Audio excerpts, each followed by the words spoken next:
Morning. Welcome to our pre-meeting. We're on the hands of Ms. Lisa Lambert. This is the pre-meeting of the Mobile City Council, Tuesday, December 12th. We have approval of minutes from November 28th and December 5th. Any issues? Okay. Appeals, we have requests for a waiver of the noise ordinance on December 30th from 10 a.m. until 8 p.m. on Virginia Street. Carol?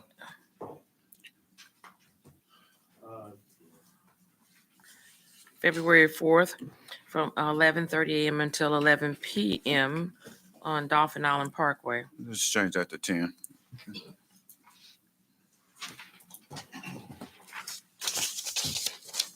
Public hearings today is a public hearing to consider a proposed modification of a previously approved plan unit development for property located at 161 Dogwood Lane.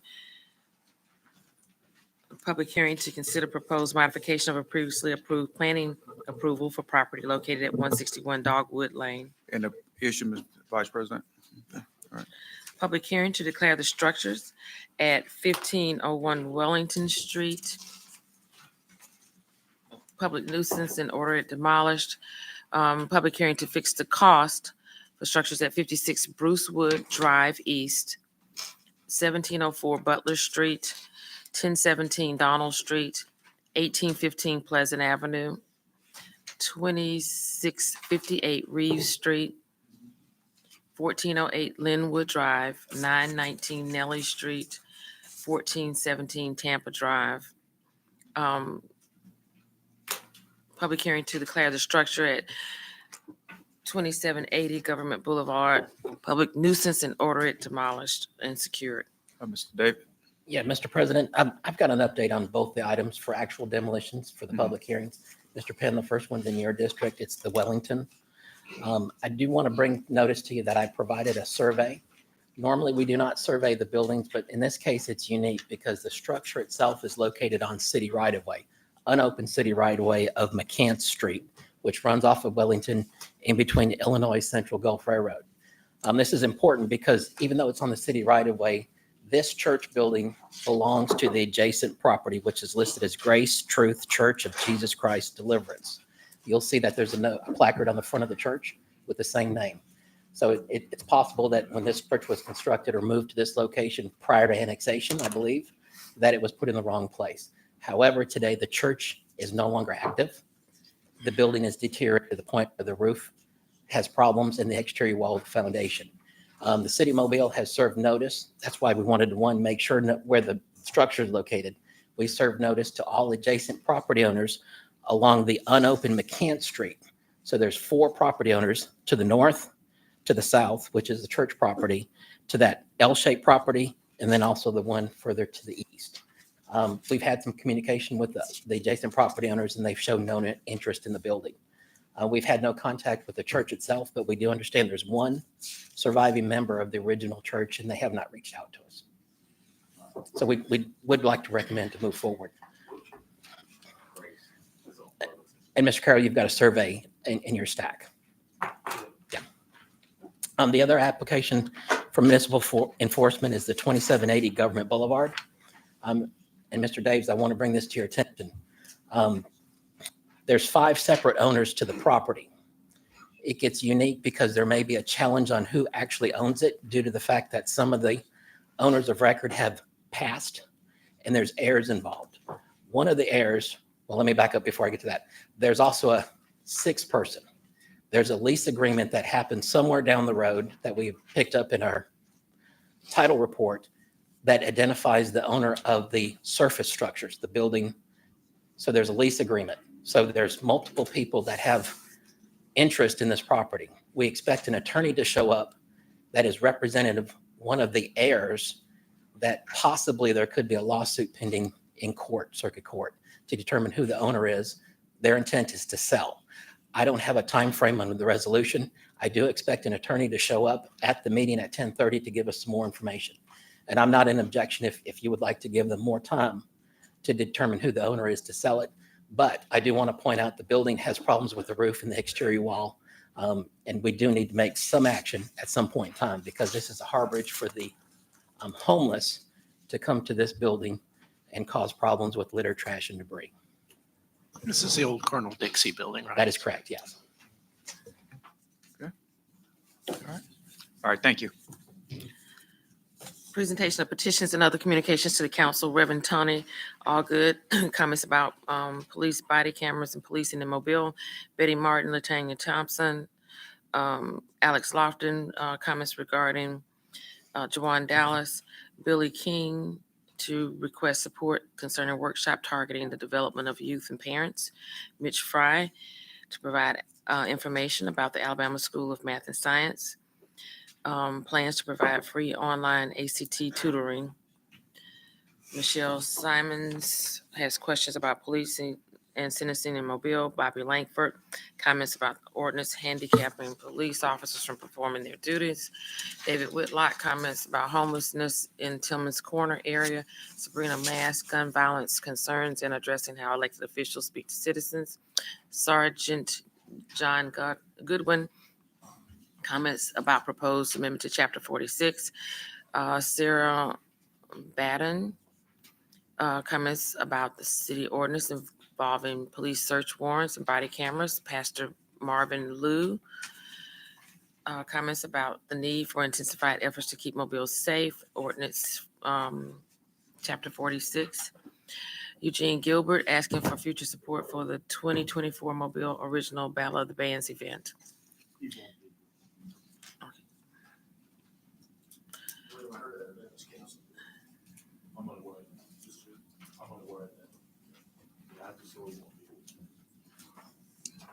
Ordinance is held over.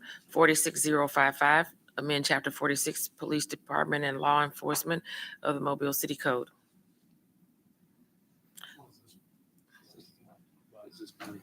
Body camera. We're all good. Madam Clerk. 46059, ordinance amending Chapter 46, Police Department and Law Enforcement of the Mobile City Code. Mr. Penn. Yes, thank you, Mr. President. Mr. Linder, can you explain what's going on with this particular ordinance right now? Thank you, Councilmember Penn. Based on discussions with you and some of the administration and the city attorney, I think what we're proposing right now is to hold this over for, I believe we discussed 4 weeks. Mr. Woods, the city attorney, who I don't see right at the moment, but we've been made aware of some potential legal issues and challenges with this. I think, there's some dispute as to the proper reach on this, and what we intend to do is try to submit this to the Attorney General for an opinion on the legality, both as to any potential violations of the Zogby Act and to the extent that this ordinance could involve invoking state law, specifically authorizing peace officers to execute warrants. So it is my understanding that in substance, this policy actually has been in writing enacted over the police department. It is police department policy as of right now. We would ask the administration that if any change comes to that Councilmember Penn be notified immediately. But otherwise, since the policy is in place, we're going to ask that it be held over, I believe, for 4 weeks while we seek Attorney General guidance and look at a couple of the legal issues involved in it. Thank you, Mr. Leonard. So we will be seeking guidance regarding this ordinance. I would like to thank my colleagues. We had our Public Safety Committee meeting for their support. I would like to also thank the administration for working with this ordinance. I was truly disappointed on last week with the actions of some people that, with a person that came down here. I'm also was disappointed with some of the emails that I have received. I have consistently voted for agenda items that provided for our police officers with necessary resources. Additionally, I have allocated discretionary funds and supported police officers serving in our district. Publicly, I have spoke in favor of the MPD, and I am so grateful for their service many times. And so on last week, for someone to come down and to me attack this council, because it said our council, and I passionately had to respond because I know this council has been in support of our police department in any way, making sure that we pass any agenda item that came forward to make sure they had the resource and tools to be successful. I was also disappointed because we had a public safety committee meeting and we were all on the same page moving forward. We showed unity. And now I'm not sure what's going on. But we're going to make sure that we do everything legally and properly. So we're going to send this information to our attorney general to make sure we're doing things proper and decent in order. I'm fine with that. And hopefully the council is fine with that. And the administration is fine with that. As a city, we have to move forward together.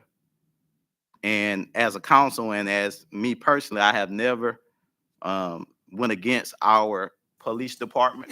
I always spoke favor over our officers.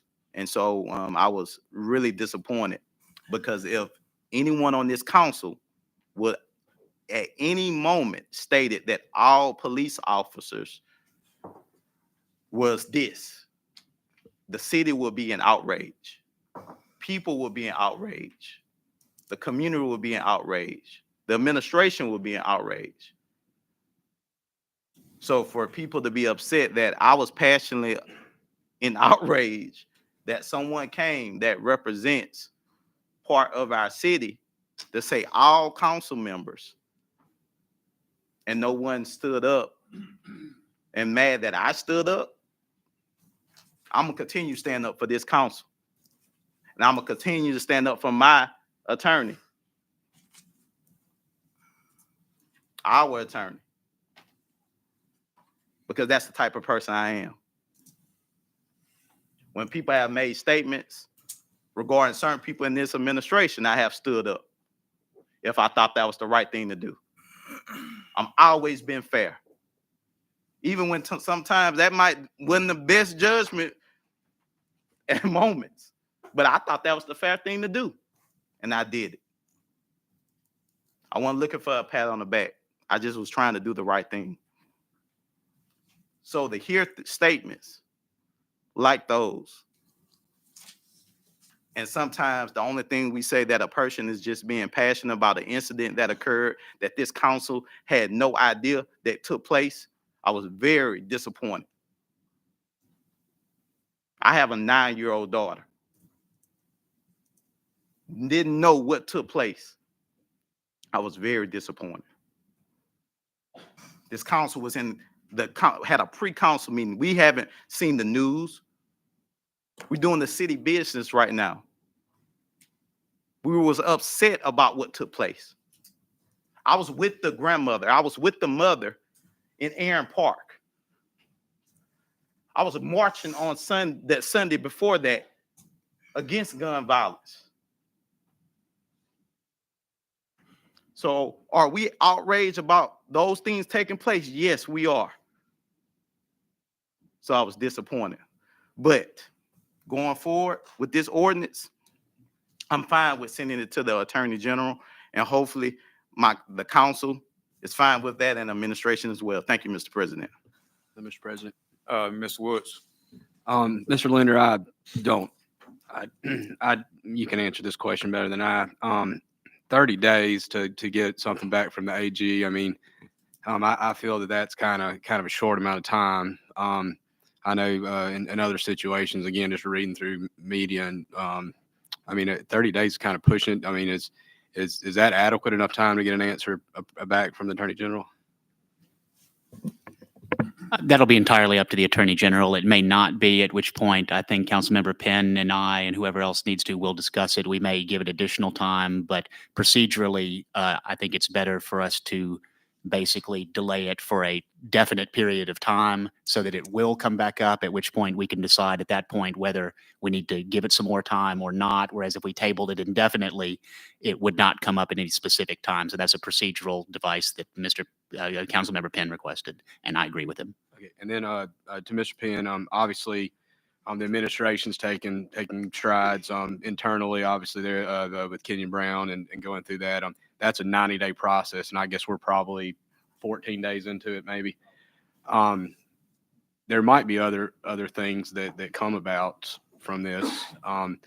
Would it be prudent for us to maybe indefinitely either table this and bring this back after the Kenyon Brown review comes back, or table this push this indefinitely and maybe just handle all this at the same time? That, to me, that would provide enough time for the Attorney General. And then also we can handle any other issues maybe as a, concerted effort. And I'm also looking about my afternoons as far as committee meetings. Well, I thank you for your suggestion, Councilman Woods. But if you recall, with our Public Safety Committee, we all unanimously agreed, and with the administration and with the Chief of Police, agreed with the ordinance. It was an agreement.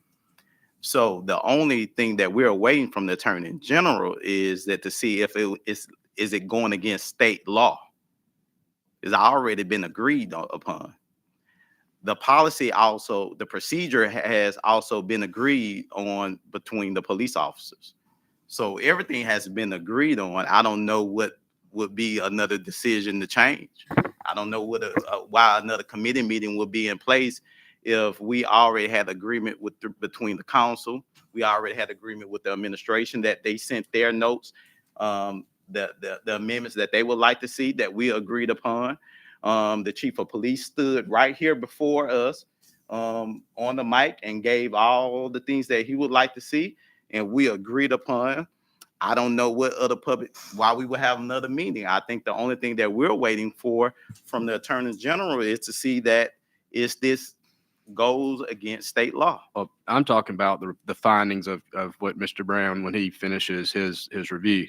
I don't think it has nothing to do with this ordinance. That's what I'm stating. Well, we're dealing in the same book. We're dealing in the same section. All I'm saying is, would it be prudent to get the Attorney General, because it could take 45 days, could take 60 days. Are we going to be back here in 30 days saying, well, we got to kick it? I mean, he didn't review it, hadn't picked it up yet. And then also too, once Mr. Brown conducts his full study survey, there might be other items to tack on to this same, this could potentially in the same area. I was just saying, let's maybe allow enough time for the review to determine whether or not it violates Zogby or the State Police Act. But then also in the meantime, it allows us time to take it as a holistically, as a shopping cart per se, versus as a, we deal this one in 120 days, we see the review, and then we're dealing with another one. That was only that was my suggestion. Well, I think, well, with that suggestion, then we will also have to use that for Chapter 46 with Police Department and Law Enforcement with body cam. That file in the same section. So yeah, so with that being followed in the same section, only thing that we're doing, and I get what you're saying, this has already been discussed though. So if it comes back, it's not being discussed. We already went through the discussion. All we're doing is agreeing. Mr. Carroll. I'm starting to get twisted in the mind here. I thought it was the council's responsibility for policy. I keep hearing the police department setting policy. I didn't know that the police were given legislative action by the state in order to set policy. So I think that the police department can set procedures that govern what they do and how they do it within each department. And they can handle every bit of that procedure because we don't have the ability to tell them what to do, how to do it, and whatever. But this council does have the ability to set policy. It's the difference between the two words, and we keep interchanging those words with what we're doing, policy and procedure. So if our legal minds could send me a definition of where policy is supposed to be in place and where procedure is supposed to be in place, because I didn't know that the police department can make legislation that govern themselves by state law. So I want to know those. I mean, I like both the city accounts, the legal department from the police force, whoever that is now. I don't know if it's still Wanda, Ricardo, and Linder. I want a clear definition between policy and procedure, because it was always my thinking that the police department could set any procedure they needed to in order to get the work done. But policy is a legislative act, and those are two separate things. Vice President. During this week, following our Public Safety Committee meeting, been doing a lot of thinking, talking to a lot of people. Certainly questions about Zogby have come up. And I have spoken to other folks who have dealt with Zogby over the years to get their opinion on what we're doing. Is it legal? Are we overstepping? I was always under the impression that we were not to get involved in how departments did their business. And we have been at loggerheads before over these same sorts of issues. So, I want to take a step back and think this through. And I think we do need some, I know there are differing legal opinions. I think we need to give it some time. I agree with Josh in that if we are sending this to the Attorney General, we don't know how long it will take, and we don't know what he's going to come back and say. By laying it over, this is lingering. I think we need to send a message to the community that we are looking for answers, and we don't know that the steps that we thought we were taking, that we thought we were unified on, are necessarily the right steps at this point. By tabling it, we are giving it some time, we are getting some answers, and we may or may not ever come back to this particular amendment. It may change, it may be something else, or nothing at all. So until and unless we get the answers that we need, and to calm people down, we have a lot of very upset police officers in this city, not just police officers, but residents too.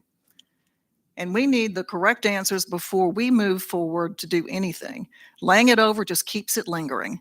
Let's table it, let's get the answers, and then come back and decide what it is we have to do. We may not have to do anything because the police department has these policies and procedures, as far as I know, in place now. The chief has written a memo. We can support that memo because that's what is in place.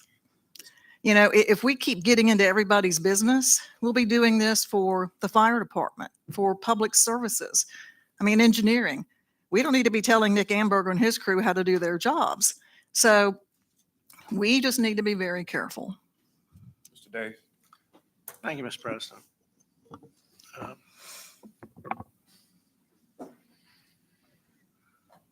First of all, I think it's very important for everyone to understand. I've been on the city council for 10 years. And during that entire 10-year period, I cannot recall one instance when we have been asked to do something for the police officers themselves or the police department that the city council has not responded affirmatively. I would suggest to those who make the assertion that the city council is not adequately supportive of the police department, that they're over these city councils over the last 10 years, in conjunction with the mayor, have done more for the police officers themselves and the police department itself than any other mayor and city council in the 300-year history of our city. Hardly a week goes by when there isn't something on our agenda in terms of equipment or whatever for the police department. In every instance, it's approved. The fact of the matter is that, and let me stop and say, I'm fully supportive of the police department. I appreciate the sacrifice all our police officers make every single day, and their families. And some of them have made the ultimate sacrifice.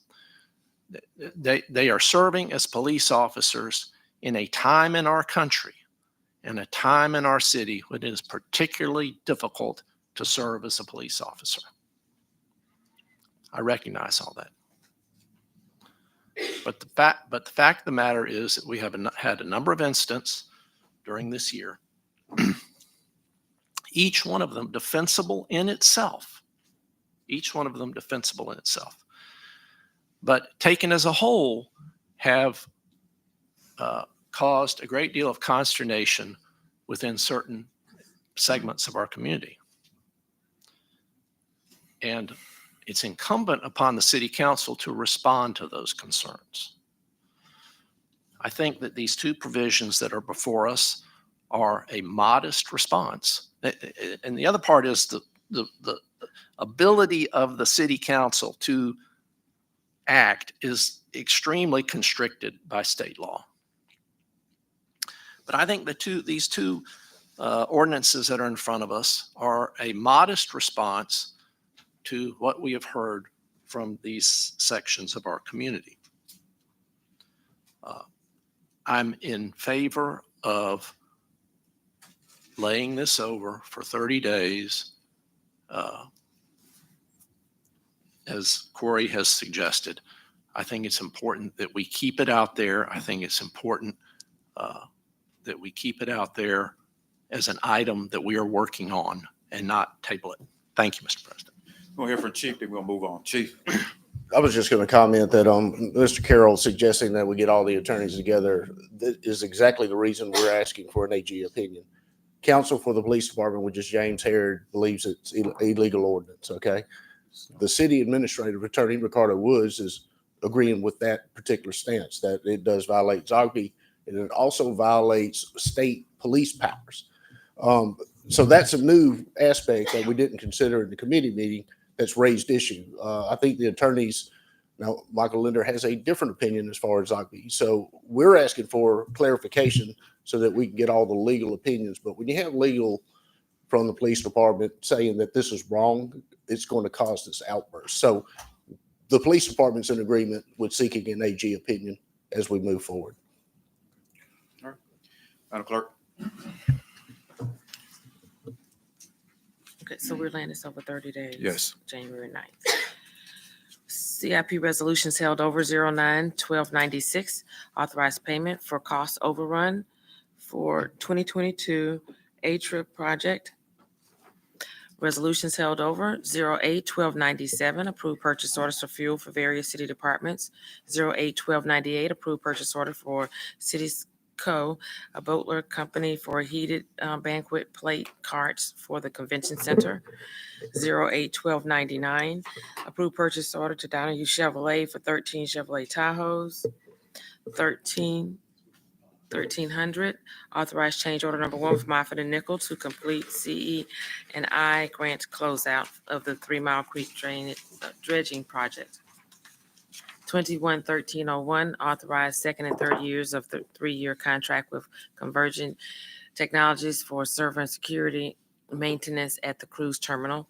211302, authorized contract, Found Design, the business MERJ for directional sign design and placement project. 1303, authorized, and 1304, authorized and settlement agreement and release of claims. Ordinance is being introduced, 64060, consider proposed modification of a previously approved PUD for a property located at 161 Dogwood Lane. 64061, consider proposed modification of a previously approved planning approval for property located at 161 Dogwood Lane. Consent resolutions being introduced, 031314, appoint Tasha Steele to the Mobile Museum of Art Board. 371315, 1316, are recommending approval to the ABC Board for issuance of a retail beer table wine off-premises only license to Murphy USA on Government Boulevard, and for issuance of a lounge retail liquor class 2 package store license to Cheap S Liquor on Azalea Road. 40, 1317, 1318, 1319, 1320, 1321, 1322, 1323, 1324, 1325, 1326 are declaring structures public nuisances and ordering them demolished and fixing costs for demolition of structures. 58, 1327, assess cost for removal of weeds. Repeat, Weed Lien Group 66. 60, 1328 and 1329, approve and award a special bonus to Public Works at Large Employee of the Month and to the Parks and Recreation Employee of the Month. 60, 1330, 1331, 1332, 1333, 1334, and 1335 are determining appropriations to Bay Area Women Coalition, Inc., John L. LaFleur Magnet High School, Senior Citizen Services, Inc., doing business as Via Health, Fitness, and Enrichment Center, Mobile Arts Council, Inc., Quilts of Valor Foundation, and Mobile Law Enforcement Foundation serve a public purpose and approving payment. Resolutions being introduced, 011336, authorized Public Works Cooperative Agreement with the Board of Water and Sewer Commissioners for construction of the St. Louis Street Project, $4,200,000. Any questions, anyone? Okay. Madam Clerk? Yes. 01-1337, authorized project development agreement between between the city, Mobile County, the Industrial Park Board of Mobile County, and Scannell Properties. Council? 2 million. Mr. President. Yeah, council, let's hear from Mr. Brennan, then we're gonna go to Mr. Reynolds. Morning. This is a project that I think y'all are well aware of. It's been discussed a lot. What I intend to do today is walk through the final version of the project agreement that we have that was approved by the county commission yesterday. Talk about the changes that have occurred over the last 2 weeks to satisfy a lot of the concerns that have been voiced by this council and concerns of the mayor. And also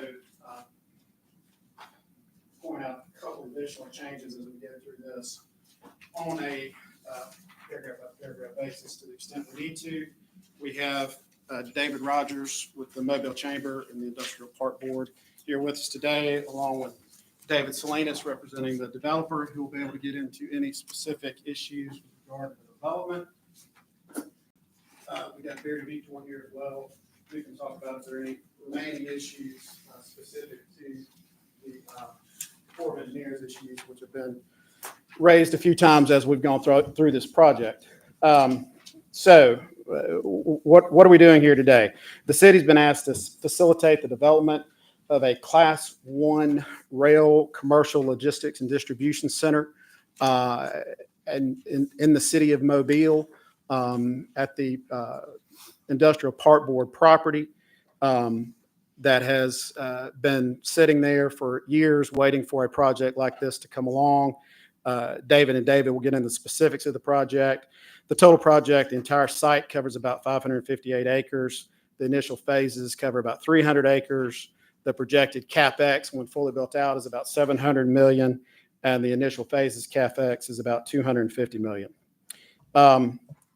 So with that in mind, and acknowledging that we have a partnership here for this project between the city, the county, Industrial Park Board, and CSX, what is the city being asked to do? The city's being asked to provide $2 million, which is the same request that went to the county, to provide infrastructure support and roadway infrastructure specifically for the city roads and infrastructure at the site so that it can be utilized for the development of this project. And in doing so, the $2 million that the city's putting in will be part of the initial $15 million total that is going in specifically for road work to make these existing roads and network of roads out there serviceable for the project.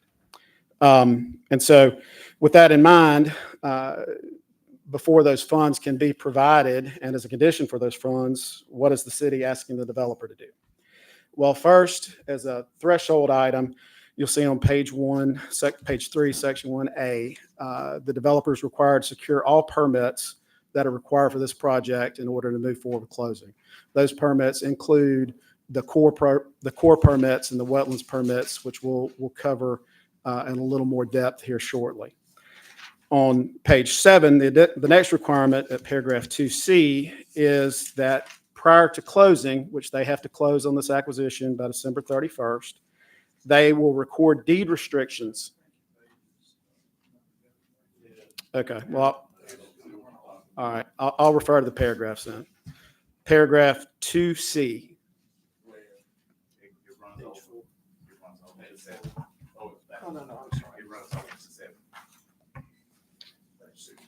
Page 6 and 7. I think my reference is on page 7. 2E. 2E. There is as a condition to close, they have to close by December 31st of this year, and they must record deed restrictions that create an acceptable conservation easement for the city. This draft, when recorded, had that conservation easement acreage set at 53.15 acres. After the developer and the mayor have spent a good bit of time over the last few days, that easement is going to be increased to 105 acres. And I think that they'll have some maps that are shared whenever David comes up, that you can see the depiction and how that's been expanded to the 105 acres. And also, they must include in these deed restrictions, if you look at paragraph 20, which is on page 15 in my draft, it may be page 16 in yours, and on Exhibit F, they have to include deed restrictions that are specific to the use restrictions that have been required and that have been set forth on the Exhibit F. Paragraph 20. I've got it on page 15 in my draft. The parties are agreeing to use restrictions in not only this project agreement, but also these use restrictions will be included in the deed when the property is transferred on or before December 31st from the sellers to the development company.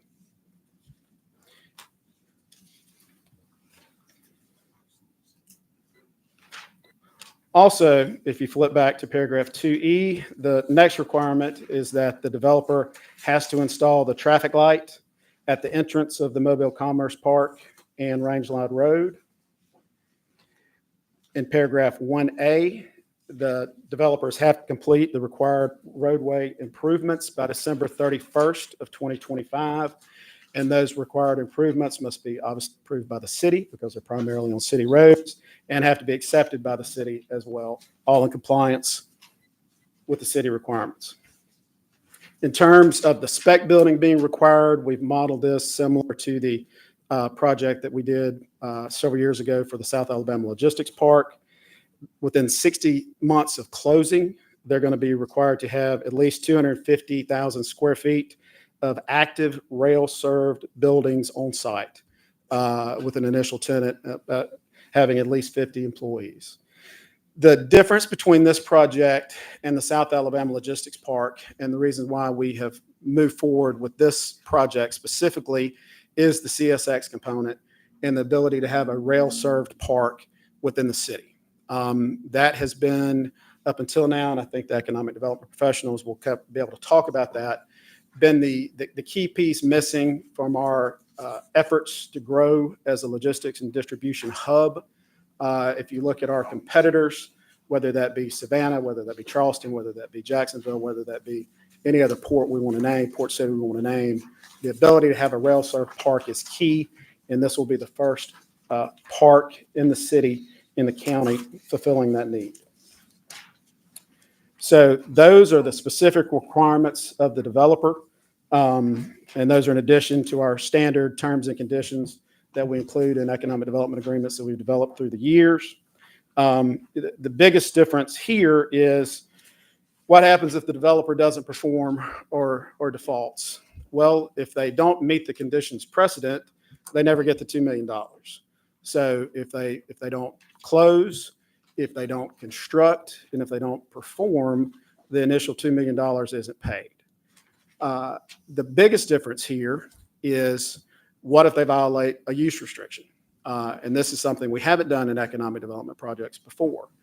The way that we've structured this with having the use restriction not only in the project agreement, but also in the deed, and requiring that in the deed, the city is listed as an intended third-party beneficiary of the use restrictions. It gives the city the opportunity for a violation of the use restrictions to file an action to enjoin the behavior from going forward in violation of that use restriction. And that is a remedy that we've not had, and we typically do not have, but that the developer has agreed to after much back and forth, I will say, to get us to that point. So that's the basics of and the specifics as to the project agreement. I think the chief went ahead and passed out the description of the revised and agreed to wetlands delineations for the conservation easement. And with that, I'm going to turn it over to David to answer any specific questions you might have. And I'm happy to answer any as well as it relates to the project agreement. Thank you, Council. Just here today to kind of talk about high level on this project. I know I have not been able to speak to you guys before about this project in general, just because it's been an ongoing economic development project, and we did not want to put the cart before the horse before we were able to come to you guys with the full solution in place for this. But this is a project we've been working on for over 18 months. this is a direct correlation with the growth of the port and what's going on here that we all know is a huge economic engine for not only our community here, but the entire state of Alabama. If we're going to continue to see the port continue to grow at the pace that we're growing right now, we've got to have new industrial space available for these distribution warehousing type operations that we're doing. And rail has become a big component of that. And CSX is committed on this site to announcing is an advantage site in their designation. That puts it in the top 12 sites in the nation for CSX, for when they're out there marketing it to their end users and their customers, saying, hey, on the distribution side of things, you need to look at Mobile. Now we have a site that we're committed to and we're partnered with as well. So we are excited about that. One other thing I want to go ahead and address with you guys as well. It's not part of this project agreement, not part of this project, but as you'll remember, there was a zoning application that came before you at the end of November. At the request of the mayor, I do have a commitment from that developer of who that would be Jerry Lathan on that site, that he is intending to go to the R1 process of that. Now, whatever legal ramifications we have to go through the proper procedures for that, because we do have a 6-month delay on that now from what we understand. But he has agreed to that fully on that as a separate project, again, outside of what you're voting on today. But I want that on a record that Jerry is committed to putting that in R1 after they're closing for that as well. So I want to introduce David Salinas with Skinnell Properties. I would tell you guys, having a world-class development company that is interested in coming into our community and partnering with us on this and fronting infrastructure and fronting costs for us to be able to get this site going is great. It's something in economic development we don't get a lot at all times. And so they believe in Mobile. You'll hear that today. And I think he, by way of how they have really met every request, and I would say reasonable accommodation that has been requested of them thus far, shows they're committed to Mobile. And that's a big part of this. So let me turn it over to David Salinas to talk about who Skinnell is. Morning, members of the City Council. Appreciate y'all making time this morning. Not much more to say, but I will put a couple of points on the project out there. $700 million total build out, 5 million square feet plus, rail served industrial. It really is a unicorn site. You can go through the entire state of Alabama and look for another Class A rail served industrial site. They don't exist. We're actually doing the other one in Montgomery, right across the CSX main line with the Alabama Port Authority for their new inland port. So, we're talking jobs, ratables, tax revenue. The one point of clarification, there's been a lot of, I'd say, miscommunication or maybe a misunderstanding. This is not a developer incentive. This ain't corporate welfare. This is infrastructure investment that we are willing to advance for city-owned roadways. If you've ever been out to Todd Acres Drive right now, it's in rough shape. If you want to have a European manufacturer, if you want to have a Brazilian logistics company come and relocate into the city of Mobile, the current infrastructure there for roadways is not conducive to $1 billion CapEx investment. What we're going to do, we're going to advance those costs with our own money, and we're going to seek reimbursement when we meet the threshold and the barriers that have been elaborated by Britton Bonner here. So I think that's really important. We're not asking the city to fund our development. We're a private developer. We don't answer to the 47th floor of a high-rise in Manhattan. We answer to ourselves. This is our money. So $700 million is a lot of money to put out. It's a big investment. CSX, Class 1 Rail, they're our partners here. This will be the first Platinum Select site in the southeastern United States. What does that mean? CSX have over 22,000 miles of rail. Their interconnectivity east of the Mississippi is unmatched. This is a really, really important project, not only for the developer, but it's also really important for the Port Authority. Right now, the port's valued at $85-90 billion to the state. Well, their annual growth for throughput for each container right now is 2.5 million. They're doing about 600,000. So if you can go a 4x multiple from 600,000 containers today to 5 to 10 years in the future to 2.5 million, that's going to push it north of $125 billion of economic value to the state, which is right here in Mobile. Some of the other things too I want to highlight here is our cooperation. We had a meeting with the mayor and his chief of staff. Thank you so much, Mayor and Chief Barber, for making time yesterday. We have been further accommodating. The original intended conservation easement for the coastal contour, wetlands we never intended to develop or impact, was about 53 acres. After that meeting, we as Skinnell decided to increase that donation in that protected area of the headwaters for Rabbit Creek and Dog River. That's now gone up to about 105 acres of land that we will pay for. We will not develop, but we will donate, which is critical. Restrictive uses. Let me do another clarification here. So with the purview the council has over the project and the developer, given the current zoning, which was unanimously approved by y'all in January of this year, that use restriction in the project agreement is redundant. It's truly belt and suspenders. We're going to be penalized in a significant way given the consideration involved in this project agreement. Furthermore, we would need to come, or any user would need to come before you with a petition to seek a special or conditional use to get any of those uses permitted under the UDC. So we have a multiple layer of stopgaps against any of these uses. An oil and gas refinery, a recycling facility, coal mining. These are not things that we do at Skinnell. We build Class A industrial warehouses. So I'm here to answer any questions. The core permit, Barry Vitor is here. I'd like to turn it over to him. It is imminent. We're working through some final scheduling items, but we appreciate the partnership. Truly a collaborative partnership where the developer, the stakeholders, and the municipality can all get together for a big win is our ultimate goal here. So I'm always accessible. I'm in Mobile quite a bit. If there's ever any questions, I'm happy to give you my personal cell phone, and I'll be open and responsive and look forward to this great partnership. Okay, Mr. Reynolds and Mr. Carroll. My comments are really based to we got this agreement in principle amongst us here, but I don't think the project agreement is fully completed that reflects that as of yet. One of the things is the 6 months to rezone. That's not the case. There is in our UDC, this is a new thing that's new to all of us. Council has the ability to affect that zoning on its own action, on its own motion. And as long as we have the agreement amongst the parties to do it, we execute a memorandum of understanding of all parties to do that, I don't think we'll have a problem. So I'd like to add to the agenda today the call for the public hearing for that rezoning to take place. Then we can execute the memorandum of understanding, before the vote on all of this. Does that make sense?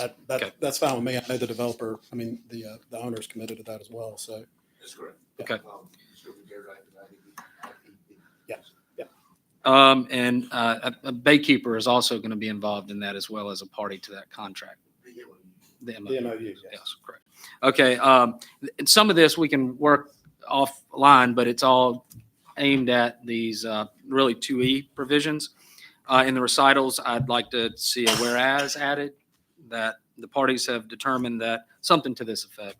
The location is a sensitive environmental site that requires special attention to balancing development with environmental concerns associated with the waterways, something to that effect in the recitals. The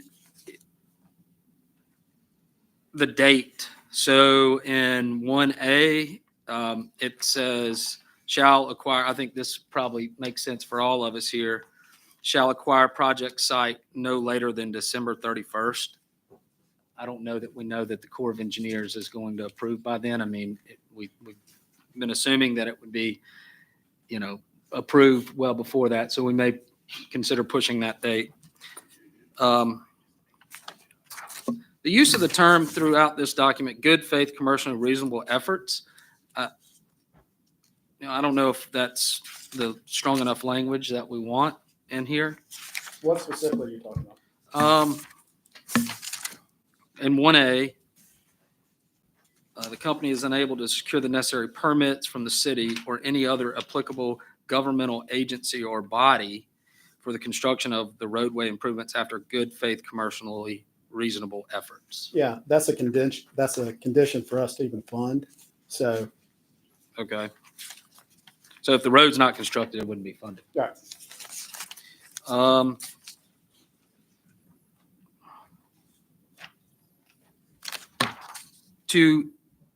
Well, there's these other ones here. Let's go to just 2E. Let's get to the 2E.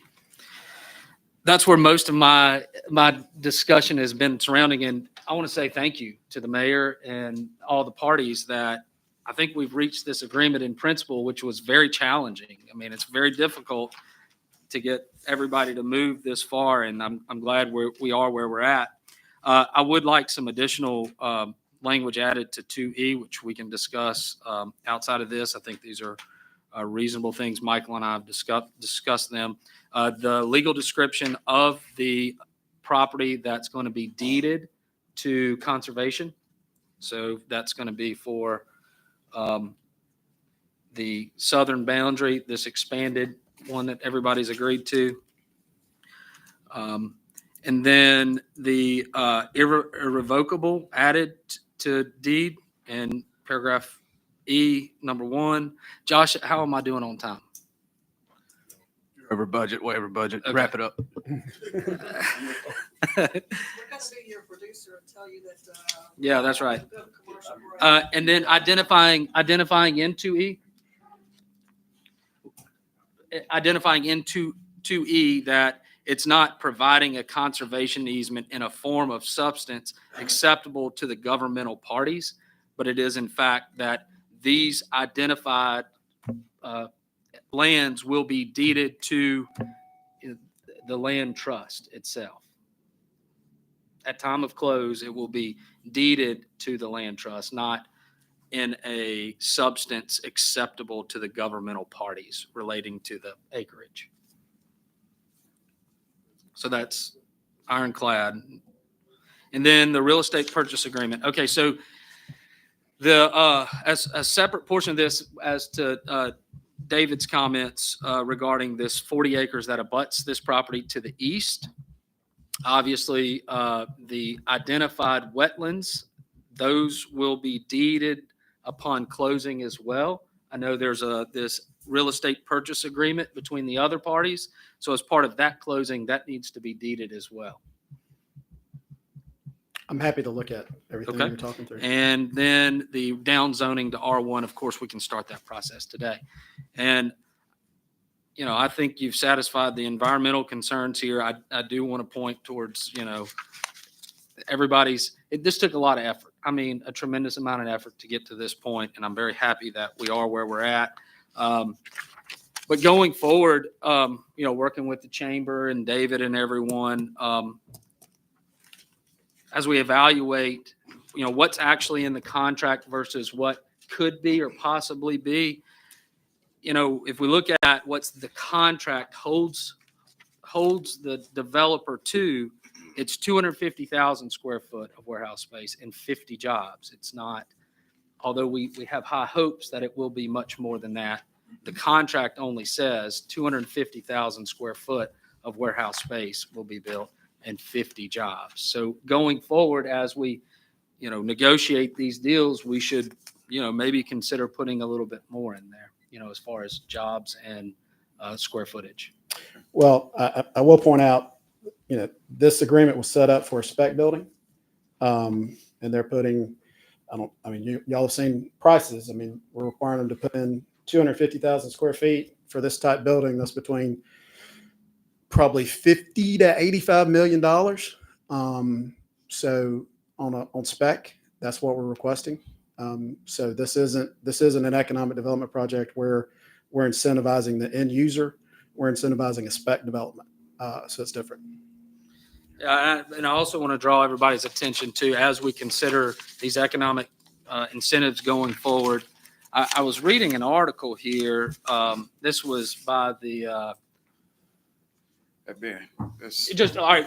Real quickly, this is the only opportunity we got to speak about this. This was dated March 4th, 2022. Something that the taxpayer ought to be aware of is that the port has received $132.7 million for improvements of the Port of Mobile, including the design and construction of docks, wharves, and piers, $67.3 million of freight and intermodal rail infrastructure improvements at the Port of Mobile, and $65 million to support dredging of the Port of Mobile, and then an additional $38 million grant to the Alabama State Port Authority to improve access between ship berths.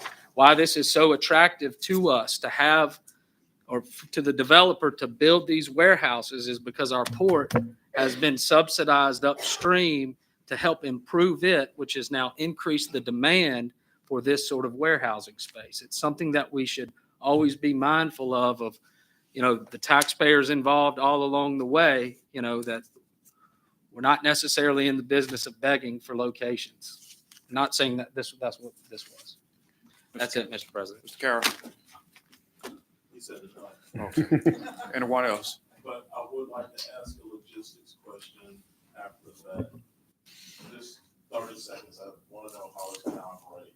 You talked about rail, but how are you getting stuff there? You talk about logistics, how it's going to operate with rail. We're not talking about truck.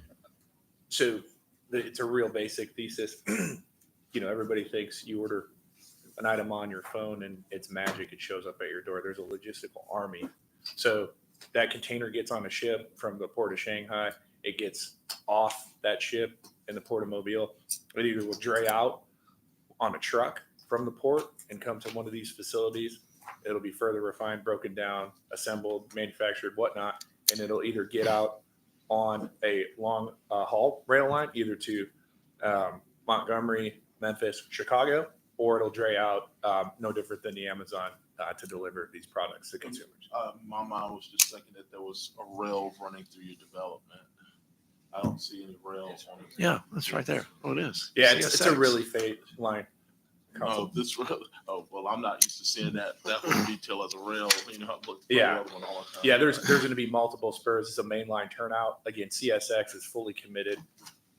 We've done engineering design details. There'll be a turnout switch, and then there'll be an at-grade crossing that'll be done to city design spec in conjunction with Nick and his team.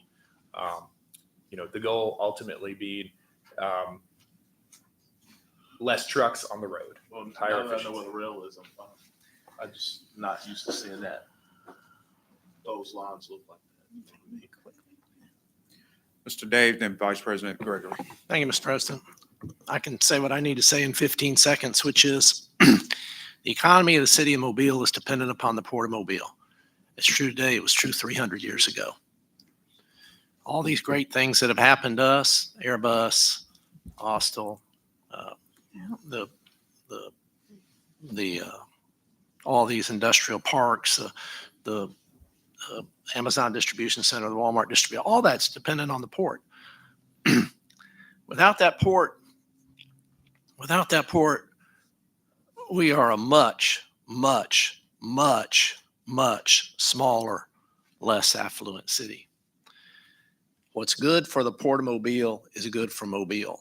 What's bad for the Port of Mobile is bad for Mobile, period. End of story. Thank you, Mr. President. So you saying Amtrak is bad for the city of Mobile? Vice President. Support. It's bad for the city of Mobile. Thanks. I just want to add my thanks to all of you all for working so hard to come to this agreement. I know it was long and tedious, and the discussions, I'm sure, that I was not a part of were heated. So I just appreciate everybody for your part in this. And Dr. Veter, thank you for sending us the email, answering questions on wetlands. We appreciate that. There has been a lot of concern. So coming together like that, working with the mayor and chief of staff and everybody, I mean, that's a great partnership. Thank you for putting all this together for us. Anyone else? Thank you all so much. Thank you. Okay. Madam Clerk.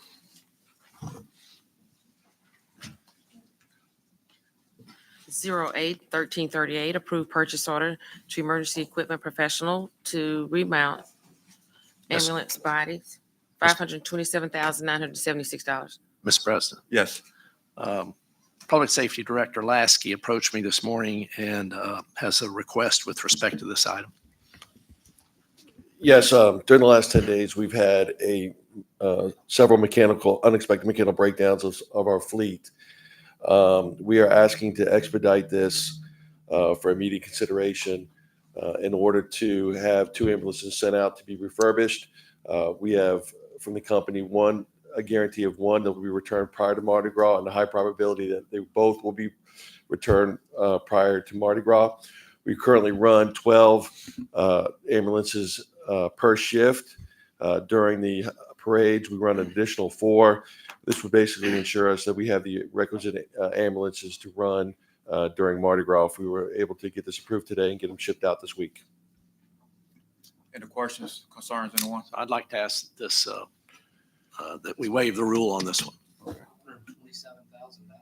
I'll It's second it. emergency.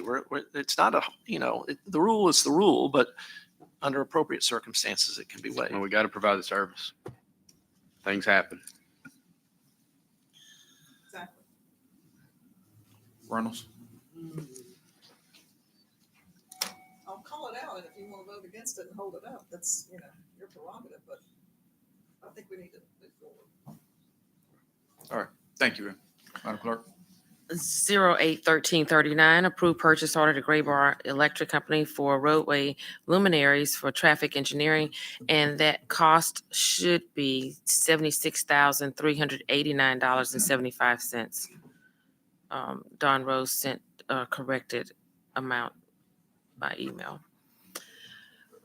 081340, approved purchase order to Gray Bar and Southern Lighting and Traffic Systems for decorative iron street light poles and luminary fixtures for St. Louis Street, $646,608.76. 081341, approved purchase order to Caseware for annual renewal of investigation management software for MPD, $36,000. 091342, allocate funds from unassigned fund balance in the general fund to capital project animal shelter facility, $1,750,000. Any questions, anyone? Ms. Reynolds? I may have missed this. Where's the animal shelter going? What's the location of that? 1450 Montemar. Yeah, So the Montemar. location is 1450 Mount Lamar. Yes, Mount Mar. See on property. Yes. All right. This is Just- prepping the site, right. surcharging the site, prepping the site for future construction. That contract to come forward. Okay, thank you. Question. We're going to surcharge the site. The city's going to surcharge the site? City's gonna be the site prep for construction, yes. So if we're surcharging the site, that means we already have a geotech and we have a design of the building and it's already out for bid. It's gonna go up a bit after the first year. Right. And we have a projected cost on the building? Between 15 and 20 million. That's correct.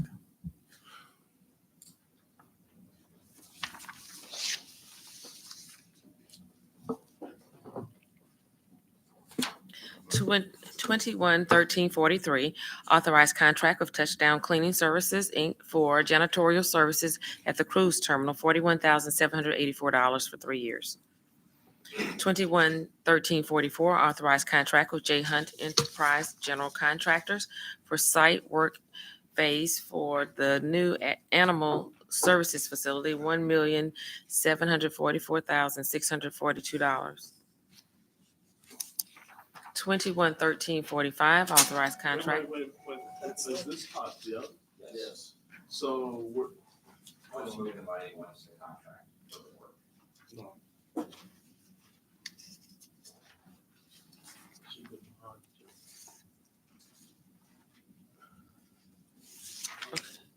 211345, authorized contract with Pot of Gold Rentals for portable toilets for Mardi Gras, $69,026.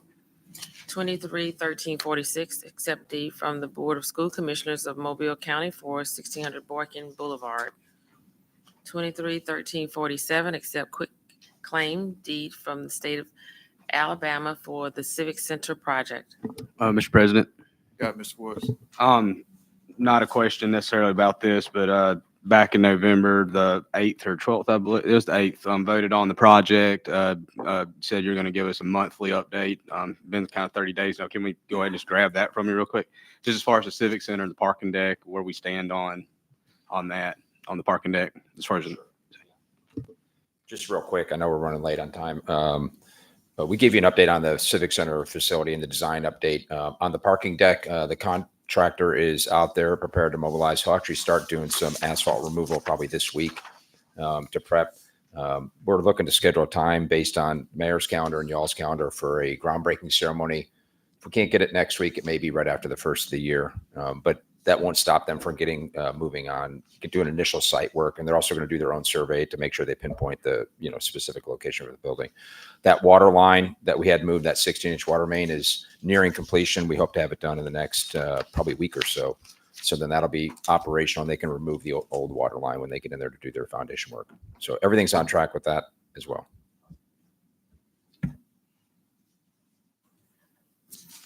251348, accept permanent drainage easement and temporary construction easement, one temporary construction easement and one right of entry permit needed for Highway 45 Streetscape Improvements Project. 601349, authorized settlement agreement and release of claims. Call for public hearings. 411350, call for public hearing to rezone property located at 2201, 2223, and 2260 Halls Mill Road from R1 and B3 to B5, scheduled January 9th. Announcements. Mr. President, Going to be Mr. Reynolds, Mr. Daves. I'd ask for consent to go ahead and add the call for public hearing for this property we were discussing earlier. Okay. I think it's already been prepared by the clerk's office. Mr. Daves. I'd just like to remind everybody, we do have a finance committee meeting this afternoon. The finance committee will meet sometime after the city council meeting as soon as possible. Depending on the length of the city council meeting, we have two items to discuss: an ordinance to amend chapter 14 contracts of the Mobile City Code. I've asked the assistant clerk to have copies of that proposed ordinance for us. The other is an ordinance to amend chapter 34 schedules of licenses and provisions in chapter 30 related to the sale of alcoholic beverages. Now, you should have all gotten this package earlier having to do with this item. I'm not going to have copies made for everybody, so you need to dig through and bring this yourself because we're not going to be providing copies of that. It's too much. Thank you, Mr. President. Do you have something, Mr. Carroll? Yeah, I hate to do this, but I need to go back to this no not warrant stuff.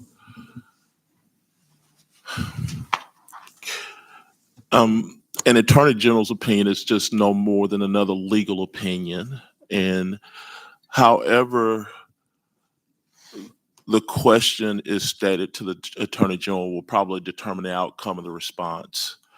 Being that I was subject myself personally to an attorney general opinion in the last election, and however those questions are sent, those decisions can be taken either way, especially when I ran for office, there were two separate attorney general opinions. One was it was over. The other one was is you can do what you want to do.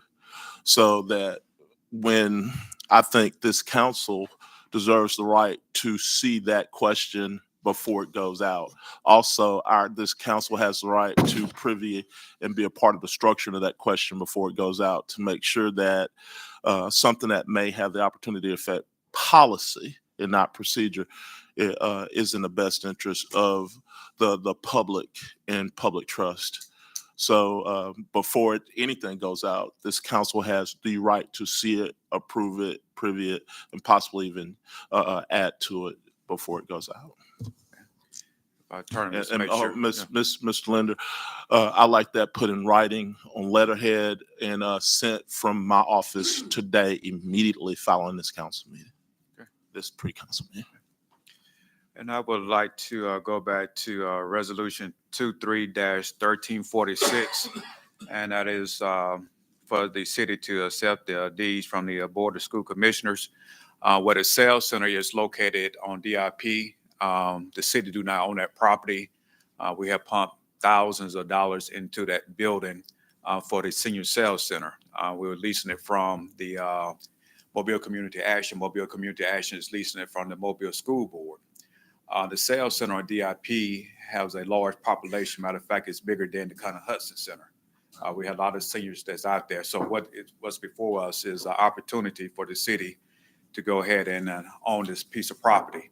And the vision is really to build a new sales center and also a community center, which that community has been hollering about all the way back to the Dow administration and Clinton Johnson days.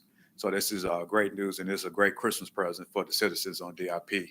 So I have a Christmas meeting tonight. I'd be happy to tell them that this is going to be on the agenda for next week. I appreciate the administration for all your help. Anything from the administration? It is 10:17. We're going to start meeting properly at 10:35. Okay, 10:35.